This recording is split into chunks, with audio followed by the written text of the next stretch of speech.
Ya, oke, kita akan mulai ya. Kita hari ini masuk dalam keunikan Injil Yohanes ya. Nah, Injil Yohanes itu disebut sebagai Injil yang berbeda dengan sinoptik, agak beda. Kita buka Yohanes pasal 1. Secara permulaan dan rangkuman itu ada kemiripan dengan kejadian ya. Kitab Kejadian. Kitab Kejadian itu dimulai dengan pada mulanya. Yohanes 1:1 ya. Nah, Yohanes 1 pasal 1 ayat 1 juga sama pada mulanya. Jadi Genesis itu artinya asal-usul segala sesuatu yang ada. Jadi kata gen ya. Jadi kehidupan dan juga cikal bakal apa yang ada dan dari yang tiada. Jadi semua ada dari tiada. Nah itu teori-teori Alkitab, kebenaran Alkitab itu kadang-kadang tidak sinkron dengan kebenaran ilmu atau pemikiran filsafat dan semuanya. Jadi kalau kamu ditanya, ini ada barang. Ditanya barang ini dari mana? Oh ini barang ini berarti dari kertas dari mana gitu. Kok bisa jadi kertas dari mana? Asal barangnya dari mana? Diselidiki punya selidiki dari pohon. Ya kan ini kan bahan dari pohon. Pohon yang diambil batangnya kemudian di apa itu diproses kemudian jadi tipis jadi bubuk gitu kan. Terus dikepengin gitu kan. Terus jadi kertas. Nah, itu prosesnya panjang. Itu di tangan kita gitu. Nah, waktu orang bertanya, nah, pohon, bumi, danau ini dari mana? Dijelaskan secara geologi, secara natural gitu kan. Terus kemudian dari mana manusia. Nah, semua itu akhirnya ingin tahu asal mula segala sesuatu. Nah, Yohanes itu menghadirkan pribadi Yesus. Yesus Tuhan kita itu dihadirkan dalam satu konsep yang beda dengan Matius, Markus, dan Lukas. Jadi tulisan Yohanes itu hampir tulisan Yohanes sebagian besar itu di luar daripada tulisan-tulisan yang ada di dalam kitab Injil Sinoptis. Ya, sinoptis itu artinya si dan optis, dilihat bersama. Sin itu bersama ya, bahasa Yunaninya dan bahasa Latin gitu ya, sin. Jadi kalau ada SYN itu sin itu berarti bersama atau sim simpati. Nah, dari kata sim dengan atau sin dengan patos. Patos itu perasaan hati, ya. Ini apa namanya? Belas kasihan seperti itu ya. Ya, oke. Kita lihat Yohanes pasal 1 ayat 1. Demikian bunyi firman Tuhan. Pada mulanya adalah firman, firman itu bersama-sama dengan Allah dan firman itu adalah Allah. Ya, kita bandingkan dengan Matius Matius pasal 1 ayat 1 ya. Inilah silsilah Yesus Kristus. Nah, dalam Yohanes pasal 1 ayat 1 tidak ada silsilah. Tidak ada bapaknya siapa, anaknya siapa, neneknya siapa, terus kemudian cucunya, cicitnya, terus sampai ke bawah kan. Itu tidak ada. Kenapa tidak ada? Karena kita dari Yohanes 1, Matius 1 pasal 1 ayat 1, Yohanes pasal 1 ayat 1, coba kalian pikirkan, itu bedanya apa?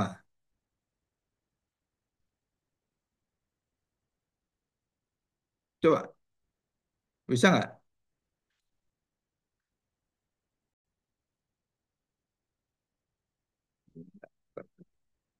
Nah, waktu seseorang itu diajak berpikir, maka teologi itu berpikir. Makanya orang katanya, oh jangan banyak berpikir, gereja tuh jangan terlalu teologis. Kalau khotbah itu jangan terlalu teologis. Itu orang ngomong seperti itu nggak ngerti Alkitab. Kenapa? Karena Alkitab ditulisin pasti suruh mikir. Kamu baca kan mikir. Tadi saya ngomong kan, orang tidur mikir nggak? Kalau orang tidur nggak mikir dalam arti berpikir secara kegiatan, ya betul. Kita nggak duduk, nggak lihat kan, nggak lihat juga kan merem dari melek kan merem gitu kan. Berpikir nggak? Orang tidur itu masih berpikir karena otaknya jalan. Yang mengendalikan semua syaraf kita itu apa? Ya dari otak. Jadi kalau kamu nggak berpikir, ya nggak bisa tidur. Jadi orang tidur itu harus punya pikiran nggak? Nah harus. Kalau nggak punya pikiran nggak bisa tidur kamu. Betul kan? Tidur dulu atau pikiran dulu?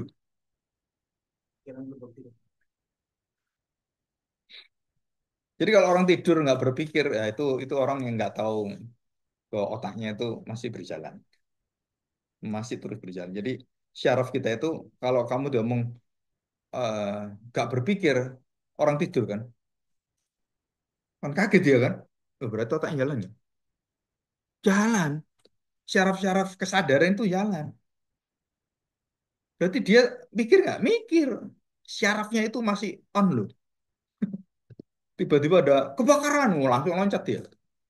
Digigit nyamuk, pasti. Nah gitu kan? Jadi orang tidur masih masih mikir, walaupun kadang-kadang nggak sadar ya tidur. Apalagi ada yang dinamakan pikiran bawah sadar. Oh itu lebih dalam lagi. Yang bisa jadi mimpi, bisa orang jadi ketakutan, bisa orang jadi kena mental itu kan, penyakit-penyakit jiwa itu di bawah sadar semua. Nah coba sekarang kalian pikir. Nah ini saya minta pikir ya.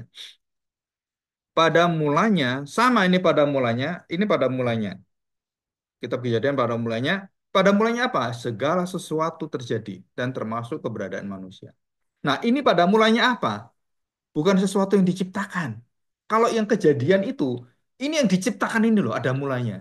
Nah, sekarang bagaimana Tuhan Yesus itu pada mulanya? Nah, Matius, Markus, Lukas memberikan kita itu apa? Pada mulanya, oh Yesus itu manusia. Dia itu lahir, dia punya ibu, dia punya keluarga, dia punya silsilah. Nah, ini silsilahnya. Dari sudut pandang apa? Kependudukan, kelurahan, biologis, bentuk organ-organ tubuh. Yesus itu manusia, 100% manusia. Karena dia punya silsilah, punya nenek moyang. Nah, ini Tuhan Yesus dari mana? Nih urutannya. Adam sampai ke Yusuf Maria. Yusuf Maria punya anak namanya Yesus. Walaupun Yusuf tidak berhubungan dengan Maria. Tapi Roh Kudus yang menaungi rahim Maria. Tapi ibunya siapa, bapaknya? Itu sah semua. Jadi jalurnya apa ini? Jalur yang nampak, jalur yang manusiawi, jalur sejarah, jalur yang realitas yang ada. Jadi Yesus itu manusia. Terus kemudian di gereja ada masalah sekarang. Kalau kalau dia manusia kok bisa dia Tuhan? Bagaimana terus ini terus dia dari mana asalnya Tuhannya? Ya kan? Tadi kan dia asalnya anak ini dari mana? Kamu dari mana? Kamu oh ini punya ini silsilah bapakmu ini bapaknya bapakmu bapaknya bapakmu bapak sampai Adam. Adam itu papanya Tuhan Yesus kan? Ya betul nggak? Berapa papa nggak tahu saya. Mungkin ribuan kan? Karena dari mana? Daging. Karena air daging. Terus sampai ke Tuhan Yesus. Jadi kalau kita berpikir ya, nanti kalau kamu nyiapin khotbah, kalian nyiapin renungan, saya ajari kalian tuh mempersiapkan dengan dua metode. Metode yang pertama, siapkan secara mendengar, secara seperti Yesus asalnya dari siapa? Fisikal, realitas yang ada. Tapi jangan lupa mempersiapkan apa? Dunia mental, jiwa rohnya. Kamu menyampaikan kata-kata itu bukan hanya kata-kata. Bukan karena kuat gagahku, bukan karena tulisan, tetapi karena kuasa roh. Ngerti ya? Nah, sekarang Tuhan Yesus ini berasal dari apa? Oh, ini tubuhnya dia, manusianya dia berasal dari ini ibunya dari ibunya, bapaknya ibunya ini sampai kepada Abraham, Abraham sampai kepada Adam. Nah, Adam siapa Adam itu? Nah, orang berhenti di Adam. Bisa ngerti ini ya? Berhenti di Adam. Kenapa? Ya manusia yang lain nggak ada selain Adam. Berarti kan manusia berhenti di sini. Nah, Yohanes menembus bukan Adam ini tidak ada papanya, tidak ada papa-papa-papanya. Papanya Adam siapa? Nah, Yohanes memberitahukan adalah papanya Adam adalah Bapak surgawi. Seperti Yesus juga, bapaknya adalah Bapak surgawi. Bapaknya Tuhan Yesus dengan bapaknya Adam sama. Jadi silsilah manusia dengan silsilah secara keilahian ketemunya di mana? Siapa yang menciptakan Adam? Asal Adam dari mana? Asal usul Adam dari Allah. Betul kan? Dan dari mana Tuhan Yesus itu? Dia jadi manusia dan dia sendiri siapa sebenarnya? Dia adalah Allah. Diutus oleh Bapa. Nah, ketemu di sini. Silsilah kejadian dengan silsilah Yohanes ketemu di mana? Yesus dan Adam adalah berasal dari Bapa. Jadi Adam ini tidak boleh terpisah dari Bapa. Yesus boleh nggak terpisah dari Bapa? Nggak boleh. Aku dan Bapa satu. Betul ya?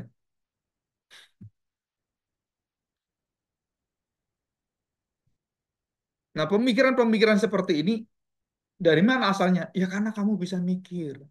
Yohanes itu membawa kita memikirkan sesuatu yang bukan realitas yang kita lihat saja, tetapi ada sesuatu yang di luar itu adalah keilahian Kristus. Nah, ini dia ingin menghadirkan itu, the Son of God.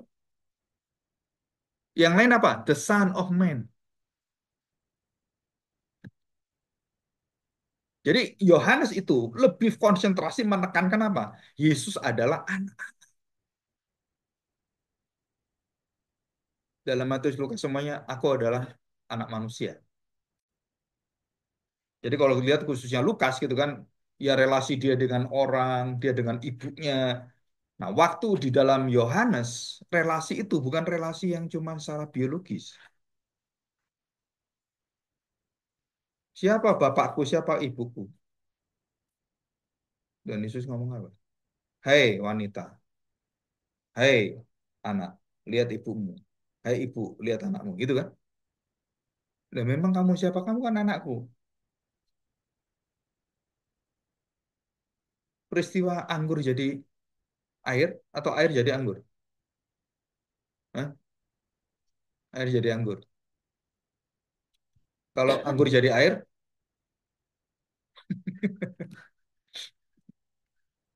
hujan siapa? Hujan setan gitu kan? Kan kebalikan.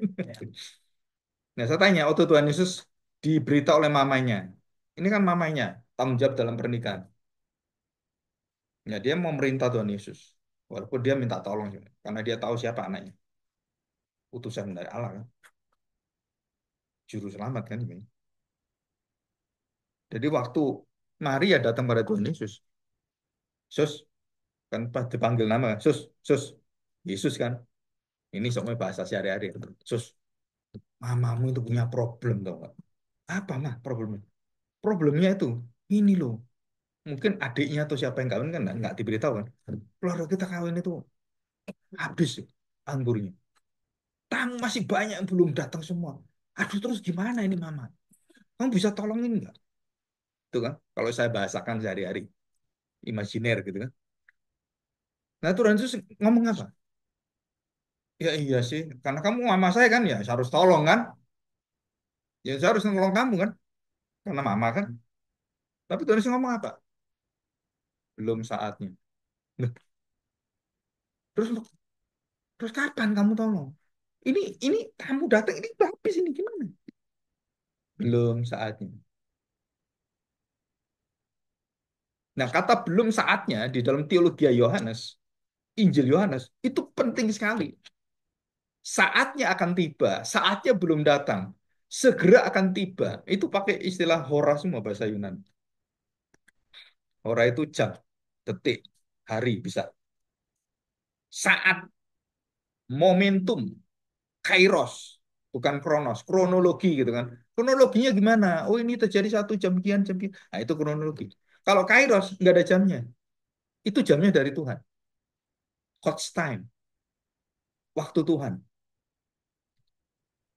Jadi seluruh peristiwa Injil Yohanes itu kita dibawa untuk melihat bagaimana waktu Tuhan itu, bagaimana rencana Tuhan di dalam diri Tuhan Yesus itu digenapi. Nah, kalau di dalam kitab Matius, Lukas, dan Markus, saudara, kita diberitahu kronosnya, setiap peristiwa kejadiannya. Tapi Yesus waktu mengatakan, aku adalah itu kairos. Lebih menekankan tentang hubungan ilahi dia dengan Bapa. Siapa aku ini? Aku adalah aku. Nah, gitu kan. Dalam keluaran kan. Aku adalah aku maksudnya siapa? Musa tanya, Tuhan namamu siapa? Aku adalah aku. Itu teologi Shema. Aku adalah aku. Nah, itu nanti ada khusus kuliah khusus itu ya. Itu sangat bagus sekali. Ya, bisa lihat di YouTube ada beberapa hamba-hamba Tuhan yang bagus itu ada di sana. Nah, waktu mengatakan aku adalah aku. Oh, ingat aku itu akunya aku Tuhan itu satu-satunya orang boleh ngomong aku adalah aku itu siapa? Tuhan. Aku ya aku. Mau apa kamu? Kamu jadi Tuhan. Betul kan? Aku mau apa kamu? Hah? Aku mau gini mau apa kamu? Mauku Kamala Harris presiden Amerika yang akan calon ya, yang akan dipilih itu, dia katakan apa? Man, wanita itu punya tubuh. Ini kan tubuhku. Mau tak gugurin, mau tak lahirin. Kalau aku nggak suka, buang aja nggak apa-apa. Kan itu kan tubuh saya. Kamala Harris itu anti Kristus itu. Donald Trump sebaliknya. Setiap kelahiran itu milik Tuhan. Walaupun dua-duanya nggak sempurna. Tapi saya sebagai orang Kristen, saya pilih Trump. Kenapa? Karena dia masih memegang pokok-pokok iman Kristen. Bukan karena Kristennya, tapi karena kita disuruh milih yang baik secara moral, yang sesuai firman Tuhan. Nah, kalau dia mengatakan, ini kan tubuhku, mau apa kamu? Saya mau gini-giniin, saya mau free sex dengan orang lain, saya mau nikmati dengan laki-laki lain banyak. Mau apa kamu? Papa saya nggak punya hak dia. Ini kan saya. Hak asasi manusia, hak manusia, kan? Betul. Hak asasi manusia itu yang paling jahat itu menjadikan manusia Tuhan. Nggak ada hak asasi. Itu hak manusiawi. Dari siapa kamu mau hak manusiawi? Manusia itu haknya Tuhan, bukan haknya manusia. Hak asasi manusia itu harus diseimbangi dengan apa? Hak bahwa kamu diciptakan Tuhan. Hak asasi manusia tanpa firman Tuhan, tanpa keberadaan Tuhan, nggak ada hak asasi manusia. Semua hak asasi manusia itu omong kosong semua. Nah, kamu diciptakan siapa Tuhan? Menurut kamu nggak bisa Tuhan. Saya ini punya hak. Kamu jangan urus saya. Saya mau bebas, mau milih keselamatan saya. Saya free will saya itu hak saya. Ada gitu. Banyak orang keselamatan itu bergantung saya milih. Kalau Tuhan saya pilih ya jadi Tuhan saya. Kalau enggak ada Tuhan. Kamu milih gak milih Tuhan ya tetap Tuhan. Kamu diciptakan Tuhan, bukan kamu menciptakan Tuhan. Kan gitu kan. Nanti kamu kan menciptakan Tuhan. Jadi ateis. Ateis itu adalah ujung paling puncaknya tuh menciptakan Tuhan. Menciptakan Tuhan apa? Menciptakan Tuhan yang Tuhan tidak ada. Nah, jangan bingung kamu. Jadi kalau ikut kelas saya itu harus mikir. Kata Cak Lontong. Mikir. Apa kehebatan liberal? Menciptakan Tuhan. Yang apa Tuhannya? Ya Tuhan tidak ada itu Tuhannya. Pikiran menghilangkan Tuhan itu, melawan Tuhan, itu Tuhan dia itu. Makanya ateis. Tuhannya ateis apa? Ya tidak bertuhan. Nah, itu imannya dia. Iman yang tanpa kepada Tuhan. Terus ditanya, lo imanmu kemana? Kalau orang Tuhan kan ada. Saya percaya ini kan ada. Nah, kamu nggak percaya adanya Tuhan apa? Terus kamu percaya pada siapa? Ujungnya apa ya? Percaya dirimu sendiri. Percaya pikiran saya. Hukum Taurat pertama kan yang dilanggar kan. Jangan ada ilah lain ya. Itu orang ateis itu menyembah berhala semua. Lu mana berhalanya ya? Pikiranmu sendiri. Nggak terima Tuhan nggak ada, Tuhan nggak ada. Ya, itu Tuhan. Jadi Yohanes ini waktu dia menuliskan, dia tidak mengulangi sisi yang ditulis, narasi-narasi cerita story daripada Matius, Markus, dan Lukas. Kenapa? Karena dia menghadirkan Kristus ada the Son of God. Nah, kita baca ini. Ya. Nah, dimulai dari mana? Pada mulanya. Satu pada mulanya, memulai segala sesuatu yang ada. Dari mana ada itu? Dari yang tidak ada. Betul kan? Dan tidak ada. Nah, kalau di dalam Tuhan, adakah yang tidak ada? Ada.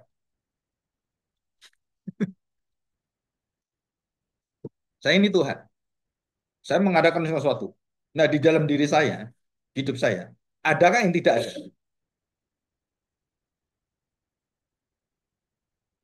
Tuhan punya kuasa menciptakan. Tuhan punya kuasa untuk melenyapkan. Nah, Tuhan bisa nggak melenyapkan Tuhan? Tuhan bisa nggak meniadakan Tuhan yang meniadakan sesuatu yang ada? Bisa nggak? Aku adalah aku. Nah, itu artinya. I am that I am. Artinya apa? Kalau dia mengadakan sesuatu, bagaimana mungkin dia meniadakan dirinya?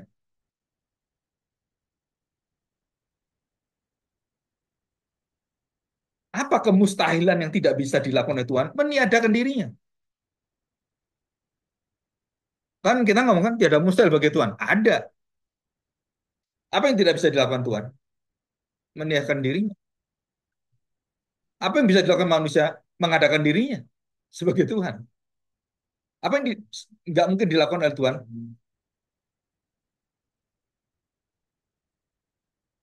Yang pertama, meniadakan dirinya. Yang kedua, menciptakan Tuhan.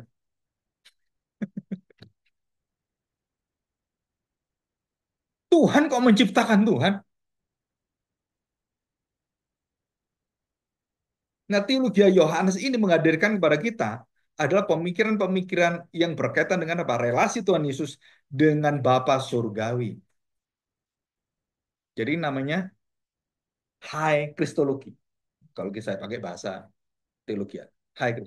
Sedangkan Markus, Lukas, Yohanes itu Matius itu adalah Yesus yang historis. Walaupun bukan hanya historis ya, ada yang kairos juga.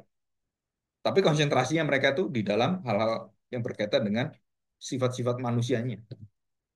Nah, Lukas itu lebih kental ya, sosialnya itu lebih kental. Yohanes itu lebih menegakkan tentang hubungan bangsa Israel dengan Yahweh, hubungan Yesus dengan bangsa Israel, itu sama dengan hubungan bangsa Israel dengan Yahweh. Maka dia mengatakan kalimat 7 kalimat I am that I am. Jadi waktu Yesus mengatakan, akulah gembala yang baik. Orang langsung mendengar, loh, yang boleh ngomong gini kan cuman Allah. Terus di tempat lain dia ngatakan, akulah pokok anggur. Loh, denger lagi orang. Loh, ini kan menghujat Allah dia. Orang-orang Kristen itu mengaku Yesus adalah Allah. Nah, Yesus itu menghujat Allah. Itu ada di YouTube saya. Allah menghujat Allah. Bisa nggak? Apa yang dilakukan Allah yang tertinggi kepada diri Allah sendiri, kepada diri Allah yang Tritunggal itu? Apa yang dilakukan? Bapak memuliakan anak, anak memuliakan Bapak. Bapak memuliakan Roh Kudus, Roh Kudus memuliakan Bapak. Roh Kudus memuliakan Yesus, Yesus memuliakan Roh Kudus. Jadi kemuliaan. Dari kemuliaan menuju kemuliaan. From glory to glory. Ya, jadi pada mulanya, kita lihat ya, pada mulanya adalah firman. Yesus berasal dari mana? Pada mula dia manusia itu. Oh, dia berasal dari Adam. Itu asalnya. Darah dagingnya di sana kan. Keturunan Adam. Tuhan Yesus bukan dikatakan keturunan. Dikatakan di sini firman itu bersama-sama. bukan keturunan, bukan bersama-sama, berada bersama-sama pada mulanya. Jadi belum ada manusia, belum ada tanda petik Yesus yang manusia. Yesus itu sudah ada. Kamu saya tanya, kamu sudah ada belum? Tahun 1945. Bapak belum lahir. Kalau kamu belum lahir, Tuhan mengatakan, aku sudah lihat engkau. Aku sudah memilih engkau. Namamu kutulis dalam kitab kehidupan. Bisa ngerti nggak? Tuhan, saya ada aja nggak ada, kok bisa kamu pilih saya? Saya belum lahir, kok nama saya dicatat dalam kitab kehidupan? Hah? Sekarang saya tanya, kamu ke kelurahan kan? Pak, mau cari nama bapak saya. Bapakmu anaknya siapa? Oh ini anaknya Manulang. Nama bapak bapakmu namanya siapa Manulang itu? Aduh nggak ingat. Kayaknya itu siapa ini? Sudi. Sudianto atau Sudiono. Saya lupa. Sudi deh, terus dilihat. Oh ini Sudiono, Manulang. Ada berapa Sudiono? Ada dua. Ini yang berasal dari Bali, ini berasal. Oh ini yang Bali bukan Pak. Ini berarti. Oh ini jadi inilah nenek kakekmu. Nah, jelas kan? Dilihat kan urutannya kan? Kenapa? Karena bisa ditelusuri. Nah, di sini. Nah, penelusuran Tuhan Yesus secara fisik, sejarah, waktu, tempat, daerah, negara itu bisa ditelusuri. Nah, Yesus yang manusia itu ada buktinya dalam seluruh tulisan yang ada dari mulai nubuatan ada semua. Dia ada. Waktu Yohanes menuliskan Injil Yohanes, dia ingin menuliskan yang belum dituliskan, yang belum pernah diceritakan, yaitu apa? Tanda petik silsilah, bukan silsilah kemanusiaan ya, asal usul Yesus secara ilahi, bukan duniawi, bukan daging, bukan kemanusiaan, manusiawi, bukan. Dan ini berasal dari mana? Dia bersama-sama dengan Allah. Loh, Yesus itu firman. Kalau bersama dengan Allah, berarti dia bukan manusia. Betul kan? Dia bersama Allah. Manusia dia itu baru ada 2000, tahun 2000 tahun yang lalu kan. Hidup 33 tahun. Ya kira-kira 33,5 tahun lah. Kira-kira seperti itu. Nah Yesus yang ini kan yang manusianya. Nah Yesus yang ini ada sebelum semua ada. Sebelum manusia ada, sebelum Yesus manusia ada, Yesus yang ilahi Allah itu bersama-sama dengan Allah itu sudah ada. Jadi dia tidak bersifat manusiawi yang dijelaskan di dalam Matius, Markus, Lukas. Dia memiliki sifat yang ilahi. Jadi Yohanes itu berkonsentrasi untuk apa? Menghadirkan Yesus di dalam keilahiannya. Ini begitu kelihatan. Dan Yohanes satu-satunya seorang rasul yang mempunyai pikiran dualisme, bukan dualisme Yunani. Terang, gelap, yang dikasih, yang dibinasakan, mendapatkan kemurahan murka Allah, gitu kan? Dan itu hadir dalam, kenapa hadir? Karena dia ingin menjelaskan, ini loh yang dunia itu gelap, yang surgawi itu terang. Nah, siapa yang membawa firman surgawi ini? Yesus. Nah, terang Yesus dari mana? Bukan dari dunia, tapi dia sumber dari para terang dunia. Maka dia mengatakan, aku adalah terang. Nah, waktu dia ngomong aku adalah terang, waktu kita terima ini, dia bukan terang yang diciptakan di sini. Terang dia adalah terang surgawi, terang ilahi, terang roh yang tidak pernah padam, yang menyala terus-menerus. Maka seluruh penampakan Allah, kalau dia hadir, nggak ada Allah menampakkan diri dalam kegelapan. Ada nggak? Ya, Yeremia, Yesaya, Yeskel, nabi-nabi yang lain, Elia gitu kan. Waktu Tuhan menampakkan diri, saya tanya, dalam kegelapan. Terus kemudian menampakkan di dalam rupa-rupa binatang yang menyeramkan. Ada nggak? Enggak kan? Dia terang, penuh dengan keindahan. Itu bajunya itu berkilau-kilau seperti emas. Nah gitu kan. Kan semua cahaya. Jadi kata bersama-sama dengan Allah artinya apa? Bukan berasal dari bumi ini. Manusia Tuhan Yesus semua berasal dari bahannya pun dari bumi ini. Dari darah daging. Darah daging dari mana? Debu dan tanah. Setelah ini banyak orang kenapa tidak mengakui Yesus sebagai Allah karena otak kita nggak bisa nyampe. Saya bicara ini bicara otak surgawi, iman, spiritual mind, not heavenly mind. Jadi kalau kalian bisa dengar ini bisa ngerti, berarti Roh Kudus ngasih kalian kemampuan bisa ngerti. Saya ngomong gini ke tempat-tempat sekolah teologi atau sekolah-sekolah agama-agama lain yang sekolah teologi mereka itu nggak akan ngerti kan? Dengar kan? Saya dulu pernah diundang satu tempat ibadah bukan Kristen, ya. Terus saya jelasin gitu. Itu itu orang-orang rohaniawan. Mereka tanya, saya jelaskan tentang ini asal usul Tuhan Yesus. Gak bisa tangkap mereka. Karena apa? Dicekokin manusia nggak bisa jadi Allah. Itu yang pertama. Dan mereka mengatakan oh, manusia mau jadi Allah itu dihukum mati. Tapi kalau kita ngakui Allah jadi manusia, oh bukan hanya hukum mati itu, harus dirajam itu. Lebih lebih menghina daripada manusia jadi Allah, Allah jadi manusia. Wah, mengapa orang Kristen itu halal darahnya? Karena agama Kristen percaya Allah jadi manusia.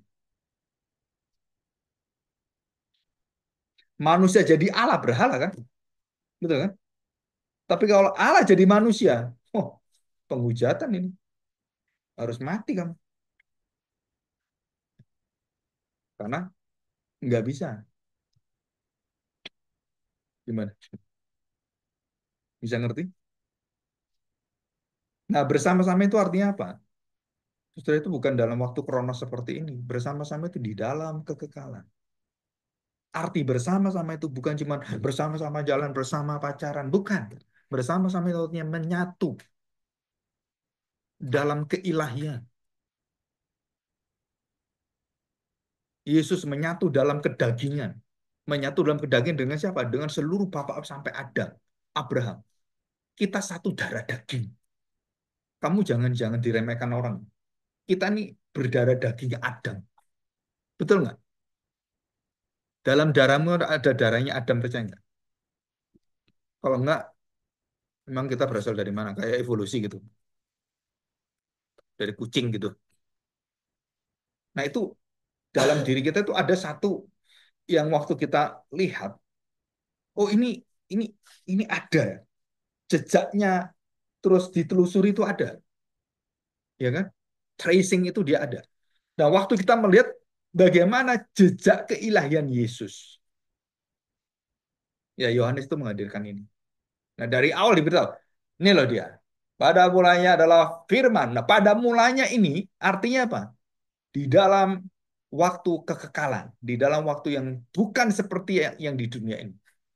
Dia bersama-sama di dalam pada mulanya itu, di dalam keilahiannya, dia bersama-sama dengan Bapa, bersama-sama dengan Allah.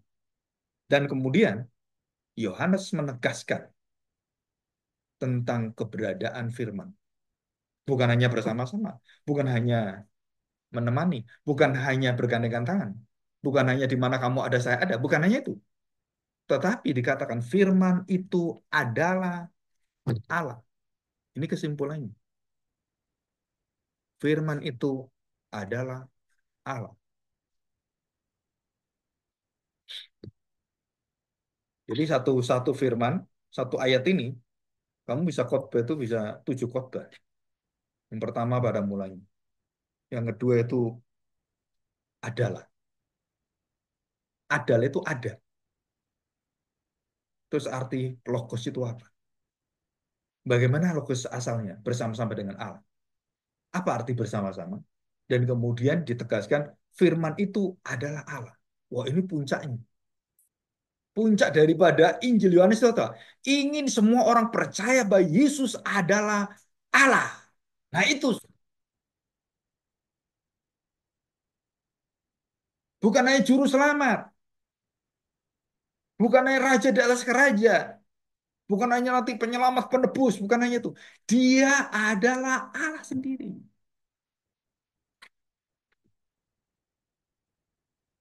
Coba kita lihat Yohanes 21.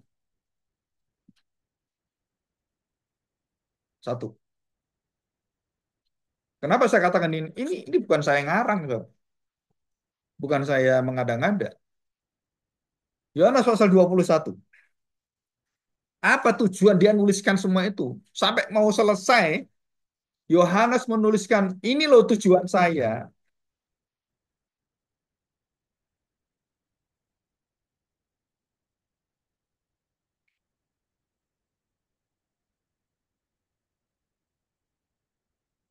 Ya, coba saya supaya yang ini saya rekam ya, nanti kalian bisa belajar.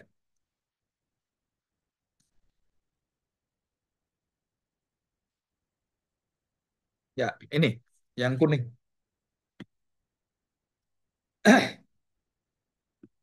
21 bawah ya, sebentar. Ayat 24 nanti kita pasal 20.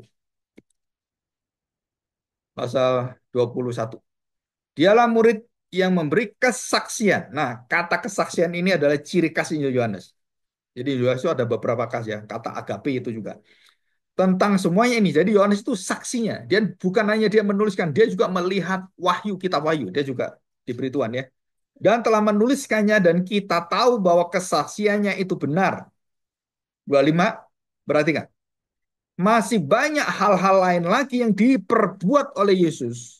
Tetapi jikalau seandainya itu dituliskan semuanya, harus dituliskan satu persatu, maka agaknya dunia ini tidak dapat memuat semua kitab yang harus ditulis itu. Nggak mungkin, soalnya. Ini apa yang dijelaskan oleh Yohanes. Jadi perbuatan Tuhan Yesus bukan hanya perbuatan yang ada di Injil Matius, Markus, Lukas. Bukan hanya itu. Dia punya perbuatan yang bisa dituliskan yang nggak mungkin dunia bisa menampung ini apa. Keilahian dia. Dan itu adalah tak terbatas. Bagaimana Tuhan menciptakan dunia dari tidak ada menjadi ada. Tuhan menjelaskan pada kita. Dan dia jelaskan habis itu. Wah, nggak habis-habis. Saudara. Kenapa? Karena pengetahuan Allah itu kekal, tak terbatas.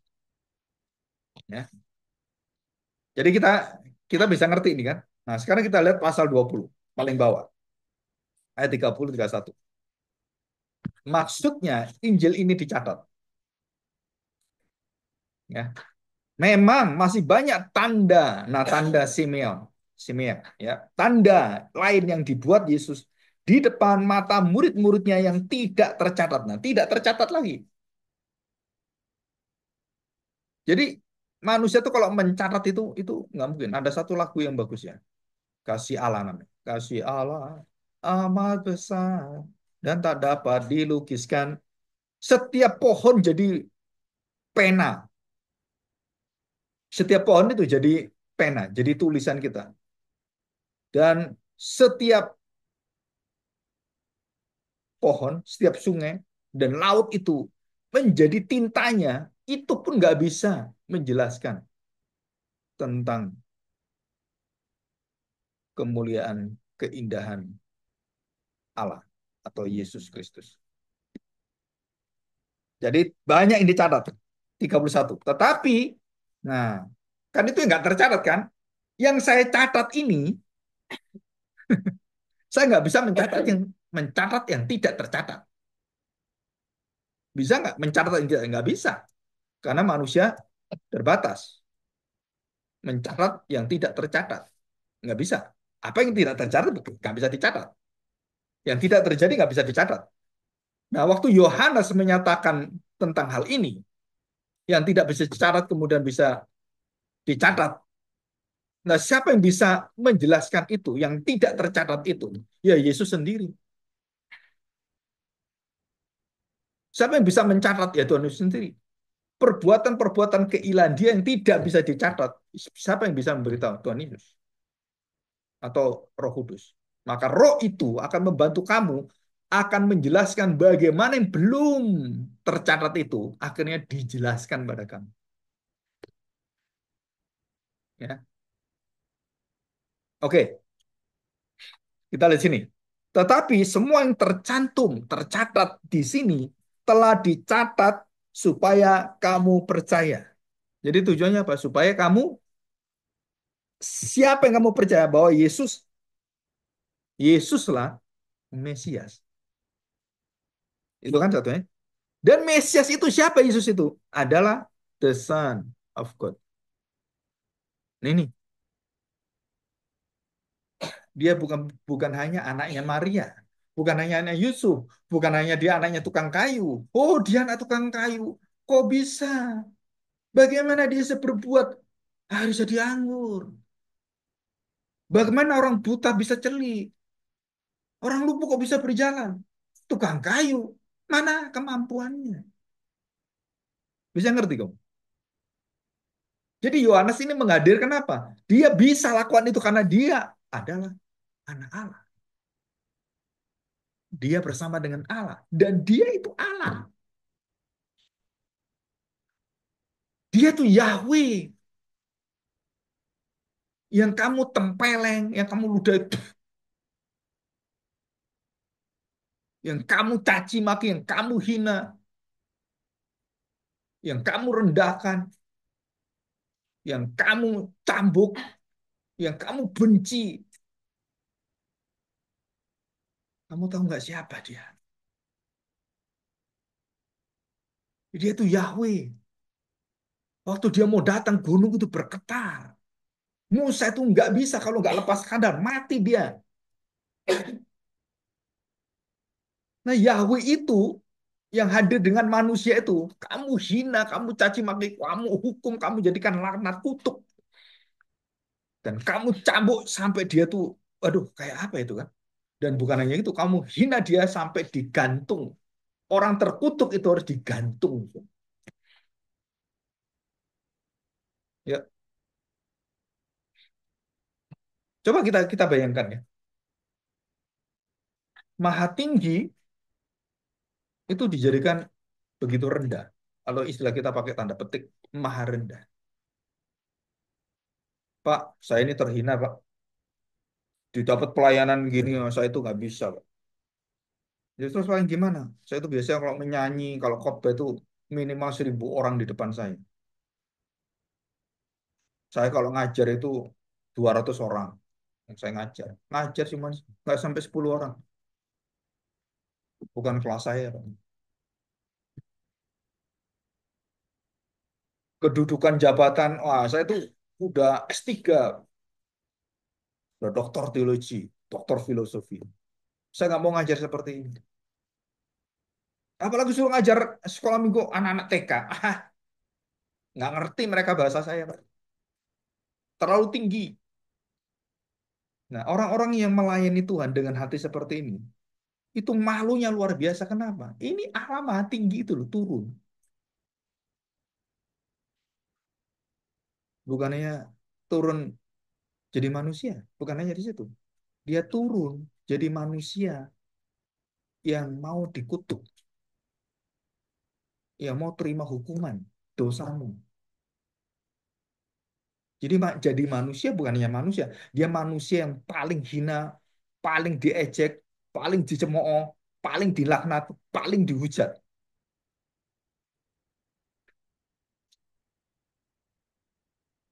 Kamu tahu siapa dia? Yohanes itu ingin menjelaskan, kamu tahu nggak itu? Yang kamu salibkan, yang kamu hina, yang kamu caci maki, yang kamu olok-olok itu Yahweh. Yohanes tuh ingin tahu, kamu itu tahu nggak? Yang dulu aku juga nggak tahu nggak kamu? Ya saya pikir oh, dia tuh kakak saya, oh dia tuh saudara saya, oh itu guru, ya kamu guru yang baik. Jadi Yohanes ini ingin membukakan rahasia Yesus itu adalah anak Allah. Nah ini kuncinya. Kalau kamu hanya mengerti Yesus yang melakukan mujizat, oh ya dia wah hebat, dia juru selamat, oh dia seorang nabi, kamu belum mengerti Yesus yang sejati. Yesus itu adalah Allah. Nah ini Yohanes. Yohanes berjuang menuliskan dia adalah anak Allah. Dia bukan hanya Mesias. Dia adalah Allah sendiri. Nah rahasia ini yang ingin diketahui nabi-nabi, yang ingin diketahui oleh siapa? Seluruh malaikat itu ingin tahu ini. Sampai malaikat itu jadi wartawan, tahu nggak? Betul ya? Oh, memberitakan. Berita ya, gembala-gembala. Kita menyanyi untuk siapa? Yesus datang untuk Mesias. Alkitab tidak pernah menyatakan malaikat itu pernah memuji manusia. Tuh, cari-cari ya. Alkitab tidak pernah mencatat malaikat itu memuji contoh. Oh Musa, kamu hebat ya gitu. Nggak ada seperti itu. Satu-satunya manusia yang diberitakan oleh malaikat, yang dipuji oleh malaikat, yang disembah oleh malaikat, itu cuma satu. Siapa? Hanya satu manusia. Malaikat itu nyembah. Siapa manusia itu? Tuhan Yesus. Malaikat itu datang melayani dia. Malaikat datang itu mempersepsi. Jadi malaikat-malaikat itu dan nabi-nabi itu prosesnya Tuhan Yesus mau datang. Malaikat datang kan? Hei Maria, ada berita dari surga. Hei Yusuf, ada berita dari surga. Zakaria, kamu dapat berita dari surga. Berita wartawan, wartawan dari surga datang memberitakan ini. Evangelion itu apa? Ada yang tahu artinya? Evangelion. Artinya evangelion apa? Aduh, kabar baik. Eulogio, evangelion. Eulogio itu artinya berkat, kabar baik.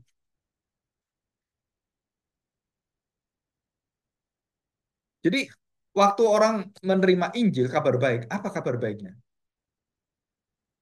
Evangelion. Ini kabar baiknya. Allah sekarang menanggung dosamu. Coba kamu lihat di salib itu. Kamu yang harusnya digantung di sana semua. Kamu yang harusnya dilaknat. Kamu yang harusnya dikutuk di sana. Tapi dia berdiri. Bagi orang-orang yang tidak mengerti Yesus, Tuhanmu itu menjijikkan ya. Udah telanjang di atas digantung lagi. Mana ada Tuhan kayak gini? Tuhan saya itu bertahta di surga. Dan ada 7 bidadari melayani Tuhan. Ya, memang Tuhan itu punya nafsu seksual gitu.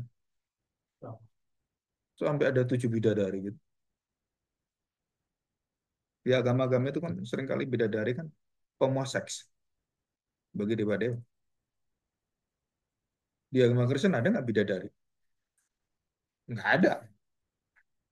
Malaikat punya jenis kelamin nggak? Oh, berarti LGBT, Pak? Nggak juga. Ya, tidak berkelamin karena dia roh.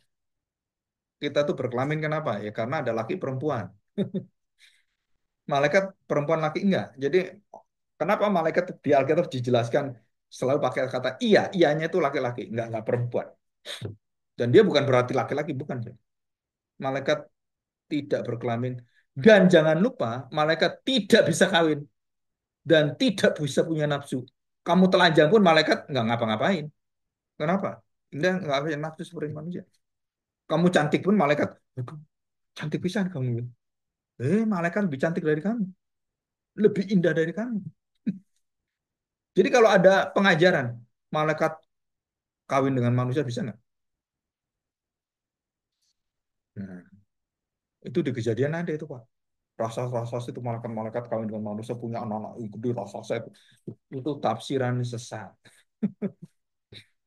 Malaikat nggak bisa kawin, nggak punya alat kelamin, nggak punya nafsu karena dia nggak ingin apa-apa. Kalau malaikat tuh ingin punya mobil, malaikat nggak perlu mobil, dia bisa terbang, betul nggak? Kamu masih ngisi BBM gitu, nggak perlu malaikat. Jadi kadang-kadang saya lihat orang-orang itu, apalagi siapa itu pastor yang aneh-aneh itu, yang pernah ke surga, pernah ke neraka, harus Indonesia begini, oh, itu sesat semua itu. Pengikutnya ratusan ribu, mungkin jutaan, saya nggak tahu. Tapi saya lihat ini, aduh, ini gimana ini gereja ini? Aduh, ngeri sekali kalau lihat itu. Hamba-hamba Tuhan ini. Serem juga ini. Saya pernah ketemu dengan Lucifer. Tahu nggak? Satu-satunya manusia yang pernah ketemu Lucifer. Satu-satunya manusia itu hanya Tuhan Yesus. Yang kedua, siapa? Kalau Lucifer itu ketemu wujudnya. Kalau Adam dan Hawa itu berupa ular. Betul kan? Yesus itu wujudnya langsung. Berupa ular. Terus berupa penampakan lagi siapa? Rasul Yohanes. Dia melihat akhir zaman. Iblis. Binatang itu perempuan. Dia lihat. Jadi tiga manusia. Yesus yang tahu seutuhnya iblis itu. Kedua Adam. Ketiga Yohanes.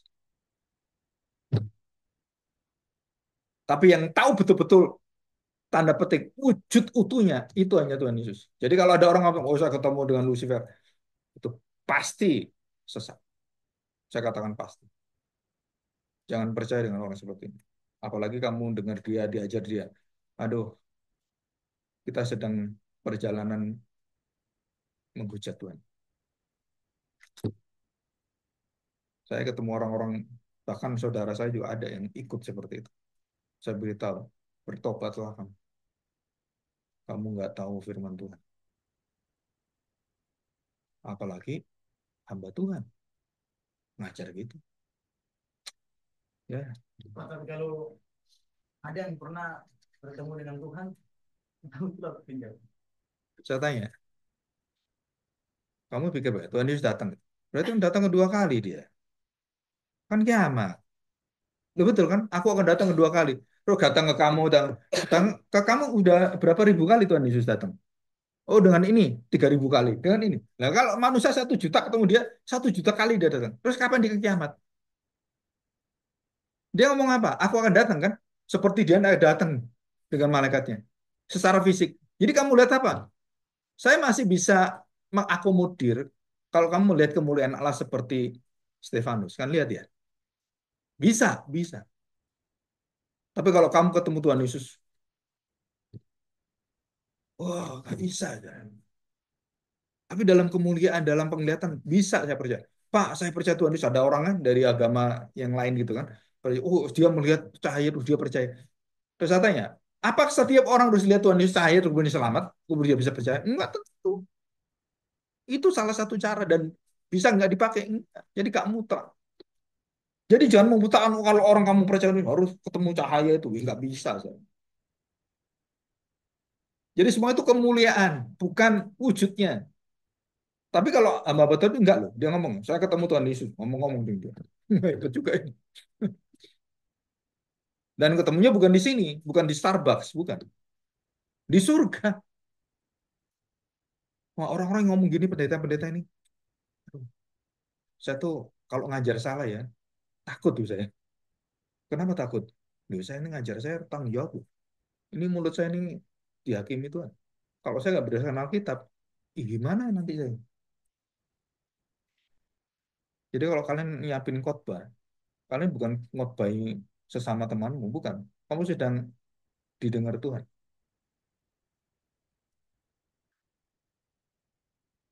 Apapun seringan apapun, seremeh apapun, kamu disuruh khotbah, mungkin apapun persiapan. Ingat, kamu tuh yang diminta mewakili Tuhan. Jadi jangan ngomong sembarangan, apalagi menyesatkan orang. Waduh, Tuhan ingat apa? Kalau sampai ada yang menyesatkan, kasih batu kilangan, masuk ke mana? Laut. Itu kan dibinasakan. Jadi hati-hati. Ya. Oke, nah kita kembali pada Yohanes pasal 1 ayat 1. Nah, perhatikan ya. Ayat 2. Nah, sekarang Yohanes menghadirkan. Ini kan asal-usulnya secara ilahi kan. Ini loh, di sini. Bersama dengan Allah dan dia sendiri adalah Allah. Jadi di sini kita tahu bahwa Allah itu satu keilahian, satu hakikat, tetapi ada dua pribadi. Siapa pribadinya? Satu adalah Allah, satu adalah Firman. Firman itu adalah Allah. Jadi Firman ini adalah pribadi yang dari Allah dan dia adalah Allah. Ini dari mana? Dari pasal 1 ayat 1. Ngerti ya? Ada dua pribadi. Nanti muncul di pasal 14 Roh Kudus. Terus ayat yang kedua, ia pada mulanya bersama-sama dengan Allah. Dijelaskan ulang, segala sesuatu dijadikan oleh dia dan tanpa dia. Nah ini garis bawah. Bahasa Inggrisnya, without him. Without him. Tanpa dia. Tanpa aku. Yohanes 15. Kamu tidak bisa berbuat apa-apa. Apa-apanya itu artinya kairos. Saatnya. Perbuatan keilahian dia. Bisa diberikan pada kamu kalau kamu menempel dan hidup di dalam aku. Aku dan Bapa adalah satu. Aku bisa melakukan kehendak Bapa. Maka kamu bersatu dengan aku. Maka kamu bisa melakukan kehendakku. Bisa ngerti, Mas? Jadi teologi Yohanes itu adalah teologi yang penuh dengan misteri. Kenapa? Karena teologi union with Christ. Kesatuan kita dengan Kristus. Seperti Kristus menyatu dengan Bapaknya. Itulah kekuatan daripada pelayanan kita.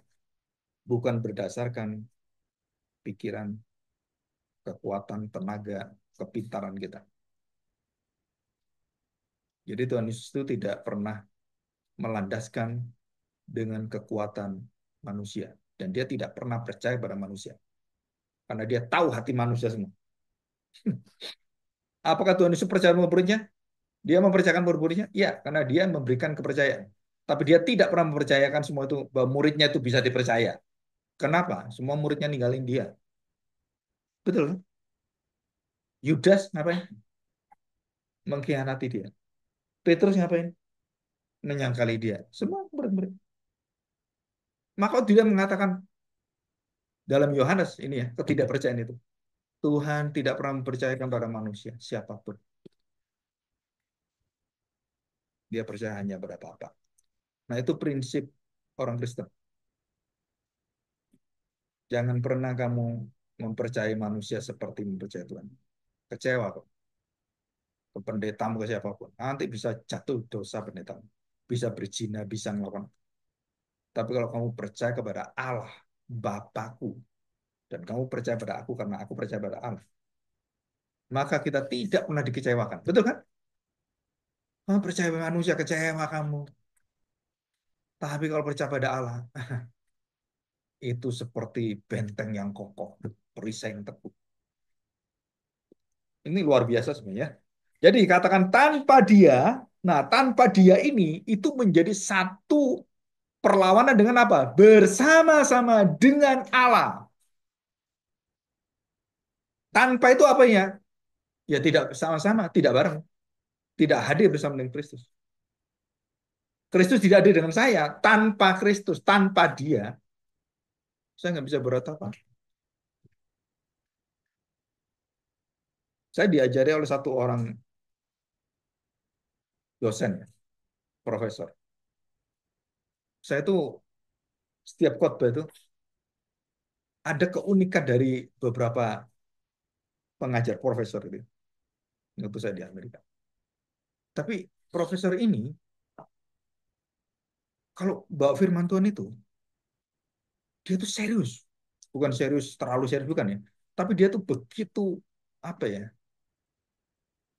Pikiran perasaan itu secara total itu masuk dalam firman Tuhan. Sampai semua mahasiswa tuh waktu saya tanya, kamu tahu nggak bedanya ini apa, Wes? Iya, dia sangat ini sangat serius, serius rohani. Jadi kalau setiap ngomong itu dengarnya tuh kita tuh antusias. Ada sesuatu yang kita mau dengar suara Tuhan apa ya? Nah, profesor itulah yang waktu ngajar saya homiletics, dia memberitahu, jangan pernah sekali-sekali kamu berpikir Tuhan tidak mendengarkan khotbah, Tuhan tidak mendengarkan pengajaran. Jadi waktu saya ngomong ini, saya tuh dikontrol dengan sistem pendeteksi sadap rohani surgawi. Betul.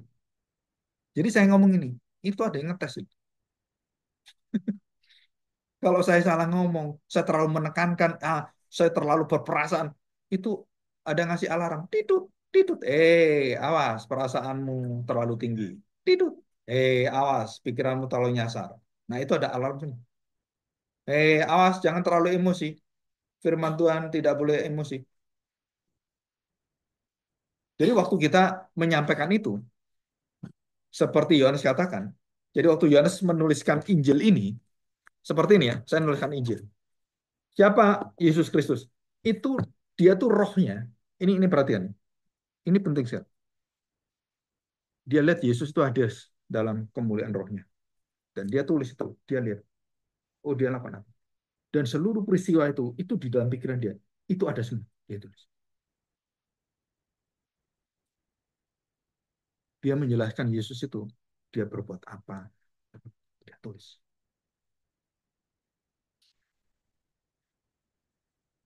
Dan semua apa yang perasaan Tuhan Yesus, kerinduan dia, kemarahan dia, dia tulis. Jadi kalau kamu bawain firman Tuhan, Yesus marah, Yesus marah, Yesus tuh nggak bisa marah sebenarnya. Kamu nggak serius. Bagaimana berita ini menguasai seluruh perasaan? Bagaimana firman ini menguasai seluruh pikiran? Jadi homiletics itu nggak bisa diajar cuma satu. Profesor yang ngomong. Satu-satunya nggak bisa diajar apa? Dan itu hanya Roh Kudus yang bisa. Dia ngomong, kamu memiliki seluruh daripada hati Tuhan. Jadi kalau saya baca Yohanes pasal 3:16, tahu kan apa isinya? Yohanes 3:16. Apa isinya? Begitu besar kasih Allah kepada dunia.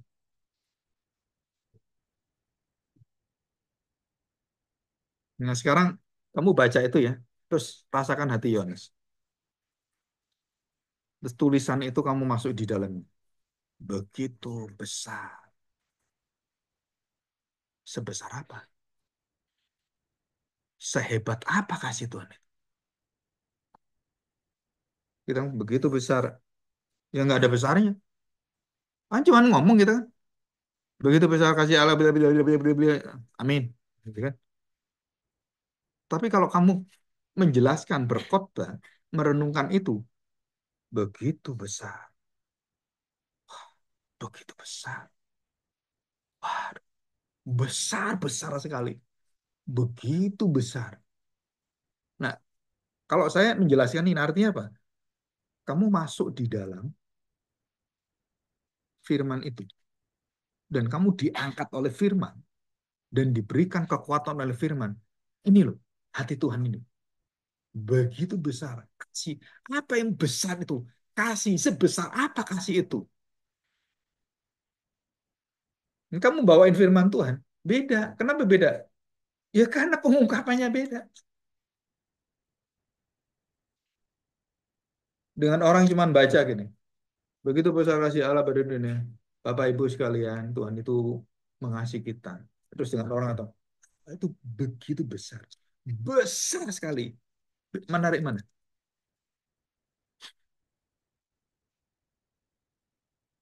Dengan cuma begitu besar kasih Allah, yang satunya diungkapin dengan apa yang ada perasaan Yohanes, dan Yohanes bisa merasakan kasih Allah yang begitu besar itu, terus kamu sampaikan itu. Oh ya beda. Karena beda. Rohnya beda. Nah, itu Yohanes tuh ingin menghadirkan apa? Ini loh Yesus yang aku ceritakan. Ini loh, rasakan dia. Ini tak tulis. Ini supaya kamu nyatu dengan dia seperti saya nyatu dengan dia. Yang dia ingin tuh saya bisa merasakan. Inginnya Tuhan Yesus apa? Nah, saya tuliskan Injil Yohanes ini supaya kamu tahu Yesus Kristus itu siapa, dan kamu bisa merasakan mengenal dia sedalam-dalamnya. Kadang-kadang waktu saya mengenal dia, aduh perasaan saya nggak cocok ini. Aduh, saya sakit Tuhan. Waktu aku mengenal kasihmu, pengampunanmu, aduh saya nggak bisa Tuhan. Kenapa? Aku benci orang Tuhan. Kan gitu kan. Coba kita lihat perasaan-perasaan yang rohani ini. Itu ada di Yohanes Yohanes pasal 9 sampai sampai ini dengan Petrus gitu kan. Perhatikan, waktu Tuhan Yesus berbicara dengan Petrus, itu hanya Yohanes. Apa dia katakan? Simon. Dia nggak mau Petrus. Simon. Dan itu kalau ngomong Simon, itu artinya manusia lama. Iya kan? Kan dia diganti namanya Petra. Kamu sekarang bukan Simon, tapi kamu adalah batu karang. Simon itu artinya apa? Telinganya dua. Orang yang selalu, hah? Oh iya, gimana? Hah? Iya, hah? Aduh, gimana ini? Nah itu Simon. Orang yang ragu-ragu. Orang yang tidak punya pendirian. Itu Simon. Terus jadikan kamu bukan Simon. Kamu Petra. Ini Petra. Batu karang. Nggak goyah. Nah itu. Manusia baru dia tuh ini. Nih. Tuhan Yesus tanya, Simon, apakah engkau mengasihi aku? Ada perasaan surgawi ini. Ada perasaan, kamu ini cinta aku nggak? Yang ditanya siapa? Simon. Petrus kan? Petrus ditanya, tahu diri dia. Kenapa tahu diri? Dia nangis-nangis menyangkali Tuhan Yesus.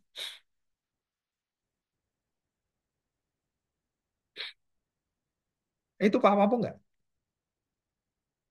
Itu mamamu. Iya. Loh, kok gitu jawabannya? Kok ragu-ragu gitu? Ya, semuanya kaya mama saya naik sepeda.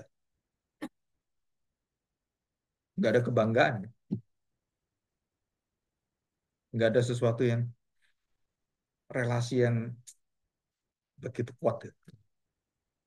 Anak yang memandang mamanya seperti dia memandang mamanya orang lain. Itu naik Mercy, anak mobil, mobilnya bagus. Mama saya naik sepeda. Itu orang kaya. Mama saya jualan di warung. Jadi waktu ingin membanggakan mamanya karena kondisi yang ada, anak ini kemudian, iya, itu mamamu loh, itu mamamu. Ya udah tahu. Kok nggak disapa?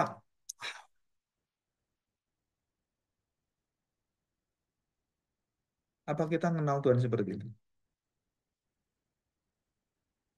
Waktu Petrus tanya, kamu cinta aku? Langsung sedih. Ya Tuhan, ya aku gimana ya? Cinta aku ini. Tapi kelakuan saya sudah nyangkali engkau. Jadi ada hubungan. Jadi waktu pembicaraan itu bukan cuma kita khotbah tentang kasih, tentang bukan, saudara. Itu khotbah tentang apa? Tanpa dia, kamu tidak bisa berbuat apa-apa. Iblis akan menjatuhkan kamu. Tanpa dia, kamu pasti hancur. Nah, kemudian ditanya, kamu cinta aku? Itu kalimatnya pakai cinta Allah. Agape. Agape? Agape? Cinta betul. Jawabannya sama, sedih. Dan engkau kan tahu, Tuhan. Engkau ngerti, Tuhan, ini loh, aku ini siapa? Daripada diriku ngerti aku, kamu lebih ngerti saya. Aku malu ngomong ini sebenarnya. Oke, Tuhan ini katakan, cinta nggak kamu seperti cinta manusia? Nah, agape, agape, terus phileo. Pakai philia. Kasihnya sama, tapi Tuhan mengatakan, ya, kalau aku sahabatmu, layak nggak kamu mengkhianati saya, menghina saya, menyangkali saya? Apa salah saya kepada kamu? Saya beri apa pada kamu sehingga kamu nyangkali saya? Saya beri kamu kejahatan, saya beri kamu kekurangan, saya beri kamu kemiskinan. Sampai Tuhan mengatakan, ini kasih Allah, kasih Allah. Oh, udahlah, kasih Allah itu juga sempurna dalam kasih manusia. Kamu ngasih saya nggak sebagai sahabat? File. Dan Petrus, Tuhan, engkau tahu ya. Dan Tuhan kata, gembalakanlah domba-dombaku.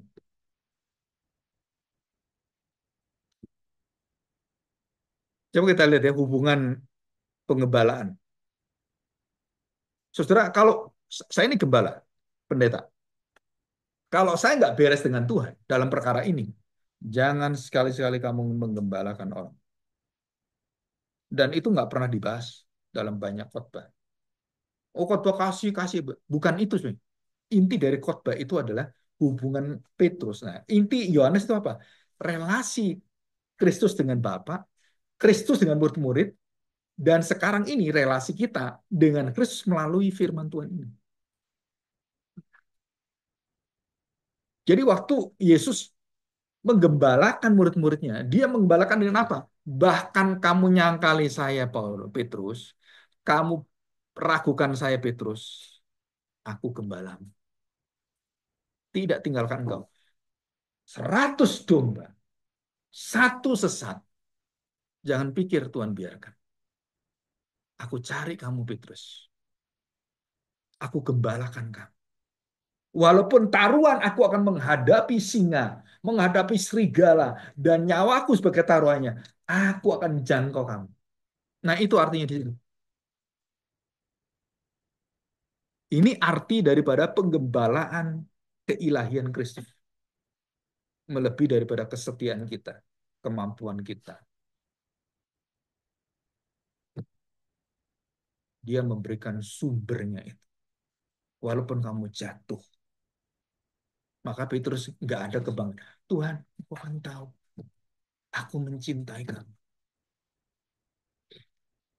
Nah, dia dipulihkan, baru dia boleh mengembalakan.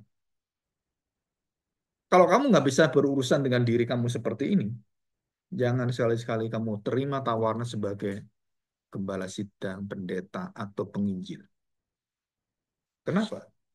Kamu harus beres dulu. Tahu siapa kamu.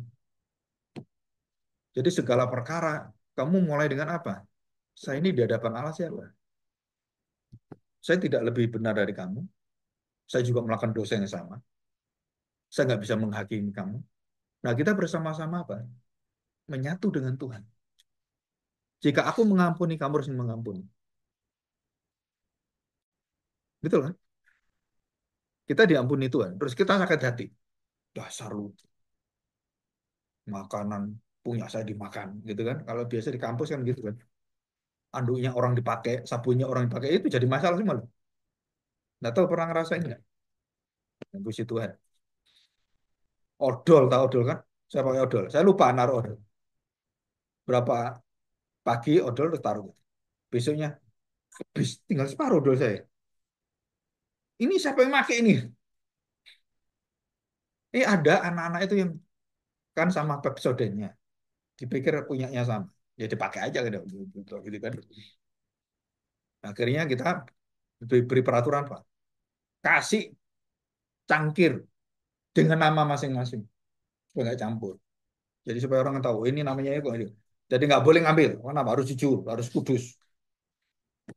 Gitu-gitu masih ada yang ngambil, kurang ajar kan. Pembagian makanan semuanya. Sama. Jadi waktu saya kemudian menghakimi orang gitu, ya kamu juga sama melakukannya. Terus bagaimana? Kita bukan melihat satu sama lain, tapi kita melihat Kristus yang menjadi hidup kita. Jadi bukan saya memberitahu itu, saya lebih baik enggak, Kristus menjadi teladan saya, patokan saya.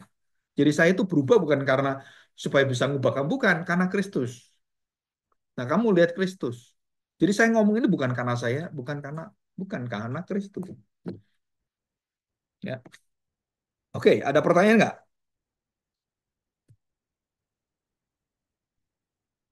Ya. Ini ada 7 pengakuannya. Ini ujiannya ini nanti ya. Di buku saya yang kuning. Itu ada seri Aku Adalah.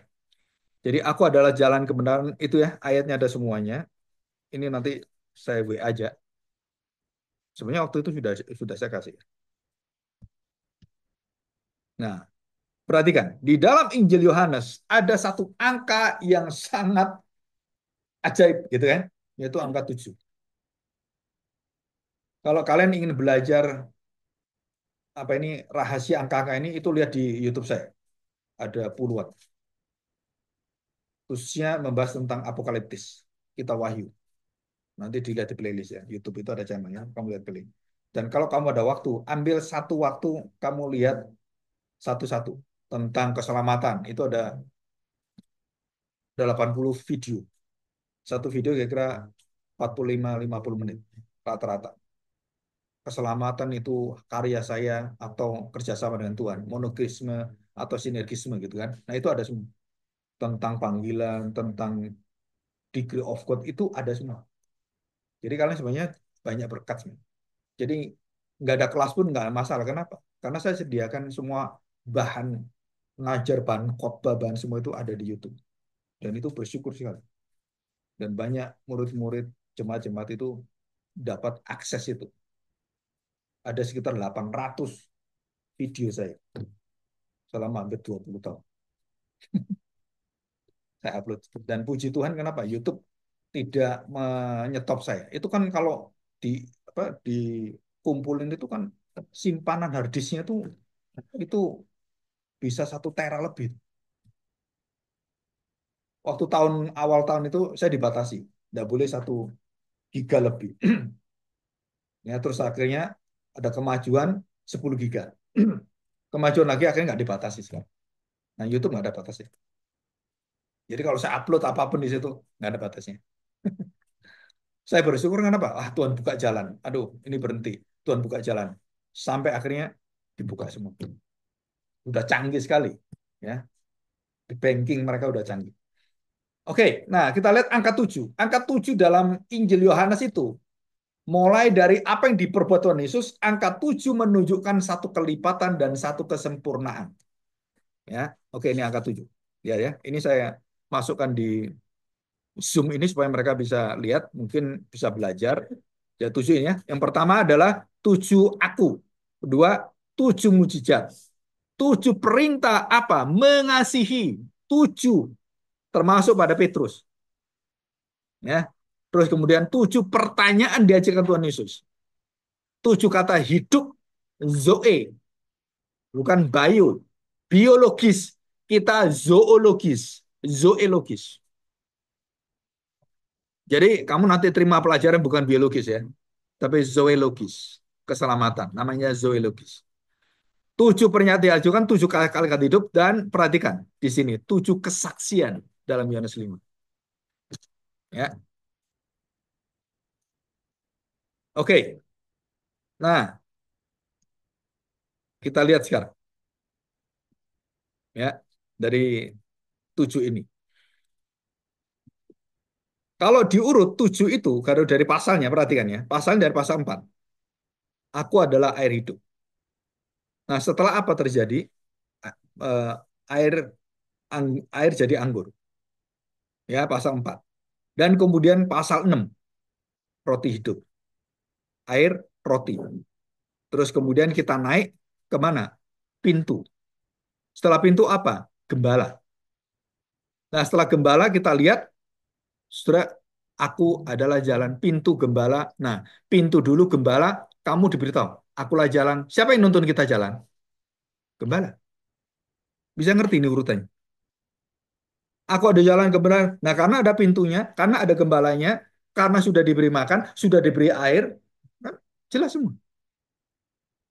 Pokok hidup kita ini udah dipenuhi oleh Tuhan. Dan yang terakhir apa? Dikatakan, kamu harus jadi berkat. Aku adalah pokok anggur. Anggur harus berlimpah. Kamu harus bersama dengan saya terus.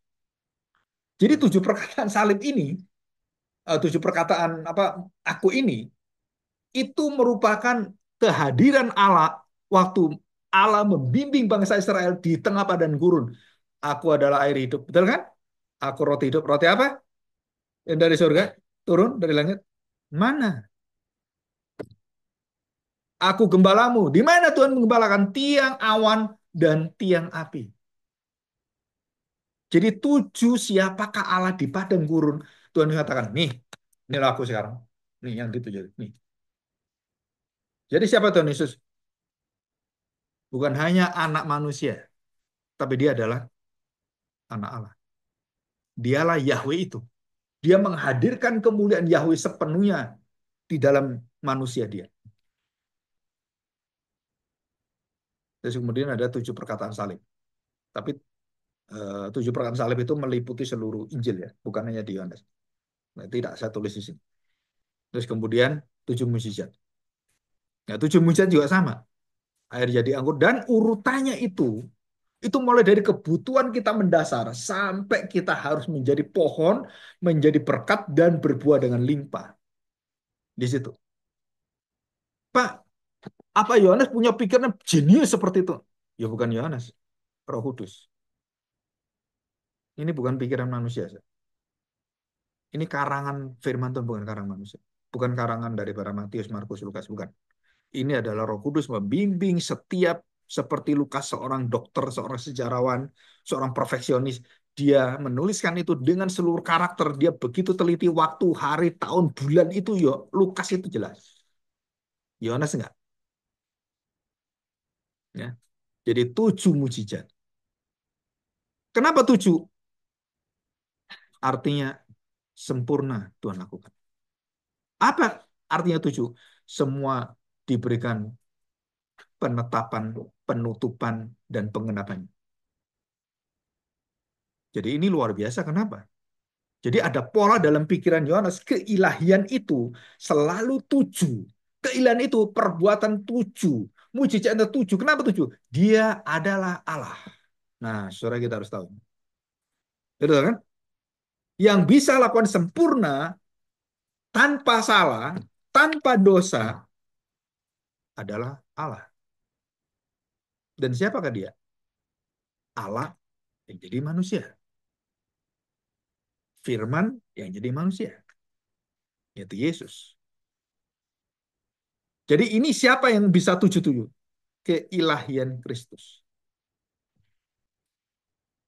Jadi jelas ya. 7 perintah juga sama. Nah ini 7 perintah ini jarang dikhotbahkan. Ini biasanya untuk misi. Harusnya kalian bisa dapatkan ini. Nah ini setiap 7 perintah itu beda-beda ya. 7 perintah, 7 pertanyaan yang akhirnya menjebak ke mereka. Dan yang terakhir adalah 7 kata hidup. Ya. Nah ujiannya itu karena kalian mungkin yang umum ya, yang saya pakai adalah 7 aku. Nah kalian pelajari itu di buku saya ada. Ya, oke, ada pertanyaan?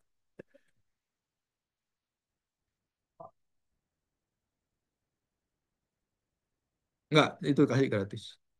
Nah, kalau kalau kurang nanti saya ada. Biasanya kemarin udah saya kasih. Tapi satu paket sekitar berapa 20 buku. Bukunya lumayan tebal sih. Hampir 500 halaman. Nah, yang kuning itu. Oke. Terus yang satunya yang belum ya, yang kecil itu kamu bawa itu deh. Oh, itu tentang keberadaan. Itu tentang teologi feminis itu. Itu tesis saya di Amerika, udah di Indonesia kan. Oke, silakan. Ada pertanyaan lagi?